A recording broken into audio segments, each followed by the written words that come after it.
Turabasuhuje tunabaha ikaze bakunzi ba HD Global Media n'umwanya makuru agezweho mu Rwanda ndetse n'irya no hino ku isi. Ngiye mugiye kubana nitwa Dani Hambo, umurongo ni HD Global Media. Nimba ugezeho bwa mbere ubanze ureba aho hasi dukandire kuri subscribe kujya uduha inkunga yawe, maze ubundi dore zimwe mu ngingo z'ingenzi tuje kuba twibandaho muri aya makuru.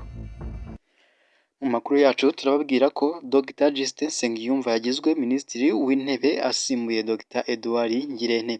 Naho kandi turaza kubabwira ko mu karere ka Nyanza abantu 26 bajyanywe kwa muganga kubera umusururu banyweye. Turababwira uko byagenze. Naho kandi hanze y'u Rwanda turaza kubabwira ko muri Amerika habuze gato ngo indege ya gisirikare igongane n'iya gisivile mu kirere. Aha naho muraza kumenya icyabiteye. N'andi makuru menshi rero turaje tuyarambura mu buryo burambuye nyuma y'akaruhuko gatoya. Ntimujye kure. HD Global Media. Tuhere mu Rwanda tubabwire ko Perezida Kagame yagize Dr Justin Nsengiyumva Minisitiri w'Intebe, yari asanzwe ari Visi Guverineri wa Banki Nkuru y'Igihugu. Dr Nsengiyumva yari asanzwe ari Visi Guverineri wa Banki Nkuru y'Igihugu, umwanya yagiyeho kwa 25 Gashyantare 2025 asimbuye Dr Edouard Ngirente wari kuri izo nshingano kuva muri 2017. Mbere yaho yabaye umunyamabanga uhoraho muri Minisiteri y'Uburezi kugeza muri 2008. Mbere yaho kandi yari umunyamabanga wa leta muri Minisiteri y'Ubucuruzi n'Inganda. Afite impamyabumenyi y'ikirenga yakuye muri kaminuza ya Leicester. Akaba Minisitiri w'Intebe mushya afite ubunararibonye mu bijyanye n'ubukungu. Yakoze imirimo ijyanye no guteza imbere za politike, amategeko ajyanye n'ubukungu n'ibindi bijyanye nabyo. Mbere yo kuba Visi Guverineri wa Banki Nkuru y'Igihugu yakoze mu Bwongereza, aho yari umujyanama mukuru mu by'ubukungu muri guverinoma y'Ubwongereza mu biro bishinzwe imihanda na gari ya moshi kizwi nka Office of Rail and Road kuva muri Mata 2016. Yakoze kandi nk'ushinzwe ubukungu mu ishami rishinzwe abakozi n'izabukuru muri guverinoma y'Ubwongereza kuva muri Mata 2014 kugera muri Mata 2016. Yabaye kandi umunyamabanga wa leta muri Minisiteri y'Uburezi hagati ya Werurwe 2008 na Ugushyingo 2008.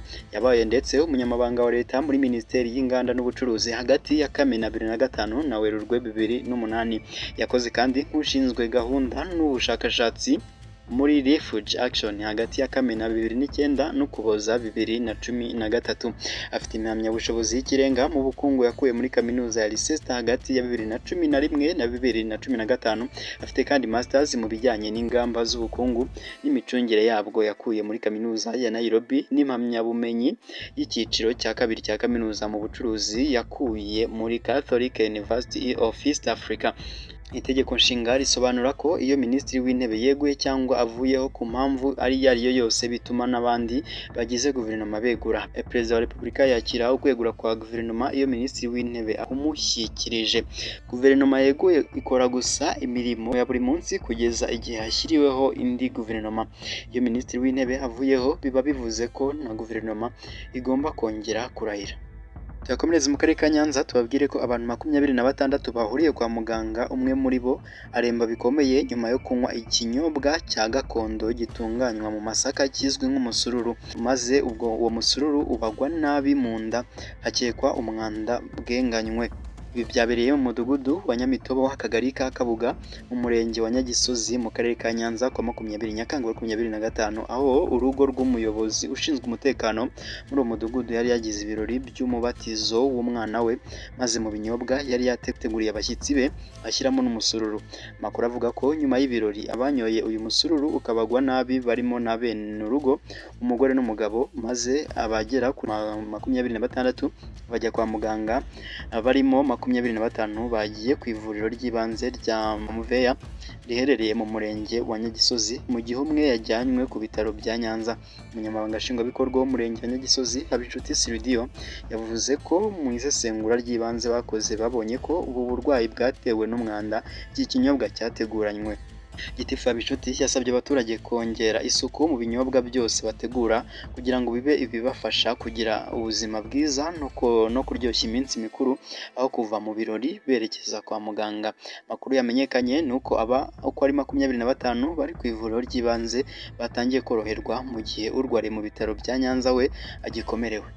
Dusoreze muri Leta Zunze Ubumwe za Amerika tubabwire ko indege ya gisivile ya sosiyete ya SkyWest Airlines habuzeho gato ngo igongane n'indege ya gisirikare yo mu bwoko bwa Dash 250 Stratofortress. Ibi byabaye kuwa gatanu tariki ya 18 Nyakanga 2025, gusa amakuru yabyo ashyirwa hanze kuwa kabiri tariki ya 22 Nyakanga 2025.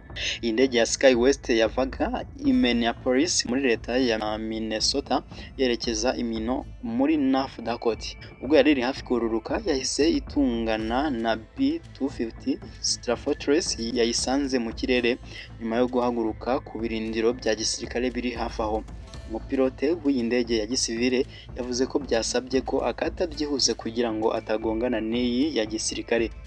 Uyu mupilote yasabye imbabazi abagenzi bahungabanyijwe n'uko gukata guhutiweho. Amakuru dukesha ABC avuga ko aya makosa yatewe no kutumvikana neza hagati y'abashinzwe kuyobora indege za gisivile n'iza gisirikare muri ako gace. HD Global Media. Nuko dusoje amakuru yaragezweho kwa none njye mwabanye nitwa Dani Hambo, umurongo ni HD Global Media nk'ibisanzwe. Reka mbabwira ati Imana ikomeze ibahe aho muherereye hose. Ciao ciao njye naho utaha.